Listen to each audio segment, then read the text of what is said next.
السلام علیکم ناظرین، آپ دیکھ رہے ہیں اے بی نیوز اور میں ہوں آپ کا میزبان محمد ارسلان۔ چلیے بڑھتے ہیں آج کی 3 اہم خبروں کی طرف۔ سب سے پہلے ہم بات کریں گے افغانستان اور پاکستان کے درمیان سیز فائر کی، اس کے بعد ہم بات کریں گے امریکہ اور بھارت کے درمیان دفاعی معاہدے کی، اور آخر میں ہم بات کریں گے قطری وزیر اعظم کا فلسطین پر جنگ بندی کی خلاف ورزی کا الزام۔ تو چلیے بڑھتے ہیں آج کی اہم خبروں کی طرف۔ پاکستان اور افغانستان کے درمیان جنگ بندی رکھنے پر اتفاق، ترکی اور قطر کی ثالثی میں استنبول مذاکرات کامیاب۔ پاکستان اور افغانستان کے درمیان ترکی میں ہونے والے مذاکرات میں دونوں ملکوں نے جنگ بندی کے تسلسل پر اتفاق کر لیا ہے۔ ترکی اور قطر کی ثالثی میں ہونے والے ان مذاکرات کے بعد ایک مشترکہ اعلامیہ جاری کیا گیا، جس میں بتایا گیا کہ پاکستان، افغانستان، ترکی اور قطر ساروں کے نمائندوں نے 25 سے 30 اکتوبر 2025 تک استنبول میں اجلاس منعقد کیے۔ اس اجلاس کا مقصد تھا دوحہ میں 18 اور 19 اکتوبر کو طے پانے والے جنگ بندی کو مزید مضبوط اور مستحکم بنانا۔ اعلامیہ کے مطابق تمام فریقین نے جنگ بندی کے تسلسل پر اتفاق کر لیا ہے، جبکہ عمل درآمد کے طریقہ کار پر مزید غور و خوض اور فیصلہ 6 نومبر 2025 کو ہونے والا اعلیٰ سطح اجلاس میں کیا جائے گا۔ مشترکہ اعلامیہ میں مزید کہا گیا کہ تمام فریق نے ایک مانیٹرنگ اور تصدیقی نظام قائم کرنے پر اتفاق کیا ہے، جو امن کے تسلسل کو یقینی بنائے گا اور معاہدے کی خلاف ورزی کرنے والے فریق پر سزا عائد کی جائے گی۔ ترکی اور قطر نے بطور ثالث دونوں ممالک کی فعال شرکت پر اطمینان کا اظہار کیا اور اس عزم کا اعادہ کیا ہے کہ وہ پائیدار امن و استحکام کے لیے اپنا تعاون جاری رکھیں گے۔ استنبول مذاکرات کو خطے میں امن کے تسلسل کی ایک بڑی پیش رفت قرار دیا جا رہا ہے، اور تمام فریقین کو امید ہے کہ یہ سلسلہ پاکستان اور افغانستان کے تعلقات میں استحکام کا باعث بنے گا۔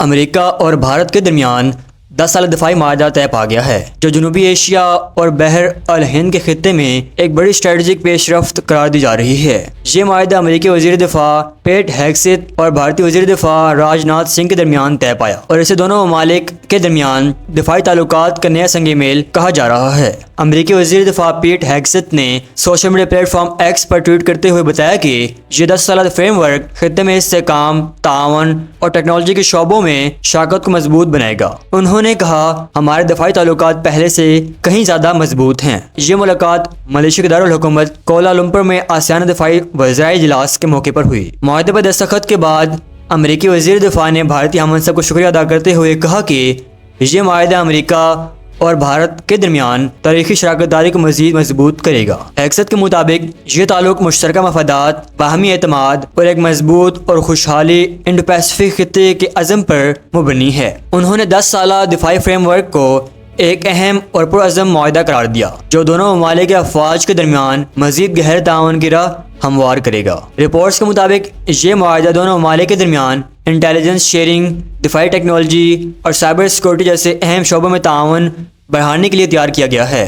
ہیسک نے کہا ہے کہ یہ معاہدہ امریکہ کے طویل المدتی سیکورٹی پالیسی کا حصہ ہے، جو ایشیا میں چین کے بڑھتے ہوئے اثر و رسوخ کو متوازن کرنے میں مدد دے گا۔ یہ پیش رفت ایسے وقت میں ہوئی ہے جب چند روز قبل ہی امریکی وزیر خارجہ مارکو روبیو نے بھارتی وزیر خارجہ ایس جے شنکر سے ملیشیا ملاقات کی تھی۔ یہ ملاقات اس وقت ہوئی جب امریکہ نے روس آئل کمپنیوں پر پابندی عائد کی ہیں، جن سے بھارت بڑی مقدار میں سستا تیل خرید رہا تھا۔ روبیو اور جے شنکر کے درمیان ہونے والی اس ملاقات میں دونوں ممالک کے درمیان تعلقات، خطے کے حالات اور روس یوکرین تنازع پر تفصیلی بات چیت ہوئی تھی۔ یاد رہے کہ حالیہ مہینوں میں امریکہ اور بھارت کے تعلقات میں کشیدگی بھی دیکھنے میں آئی تھی۔ اگست میں سابق امریکی صدر ڈونلڈ ٹرمپ نے بھارتی ایشیا پر 50% ٹیرف بڑھا دیا تھا اور بھارت پر الزام لگایا تھا کہ وہ روس سے سستا تیل خرید کر یوکرین جنگ کو بلا واسطہ طور پر سپورٹ کر رہا ہے۔ اسی دوران امریکہ نے H-1B ورک ویزا پر ایک وقتی فیس بھی شامل کی، جو زیادہ تر بھارتی شہریوں پر اثر انداز ہو رہی تھی۔ بھارت نے اس فیصلے کو انسانی اور معاشی طور پر نقصان دہ قرار دیا تھا۔ تجزیہ کاروں کا کہنا ہے کہ یہ نیا دفاعی فریم ورک امریکہ اور بھارت کے لیے چین کے بڑھتے ہوئے اثر رسوخ کے مقابلے میں ایک مضبوط اسٹریٹجک اتحاد کی علامت ہے۔ یہ معاہدہ نہ صرف دفاعی تعلقات کو بڑھائے گا، بلکہ ٹیکنالوجی، انٹیلیجنس اور خطے کی جغرافی سیاست پر بھی گہرا اثر ڈالے گا۔ امریکہ اور بھارت کا یہ 10 سالہ دفاعی معاہدہ خطے میں ایک نیا توازن پیدا کر سکتا ہے، لیکن ساتھ ہی کئی سوالات بھی اٹھا رہا ہے۔ کیا یہ معاہدہ چین کے اثر و رسوخ کو کم کرے گا یا خطے میں نئی مقابلہ بازی کی فضا پیدا کرے گا؟ آپ کے خیال میں یہ قدم جنوبی ایشیا کے امن کے لیے بہتر ثابت ہوگا یا خطرناک؟ اپنی رائے کمنٹس میں ضرور دیں۔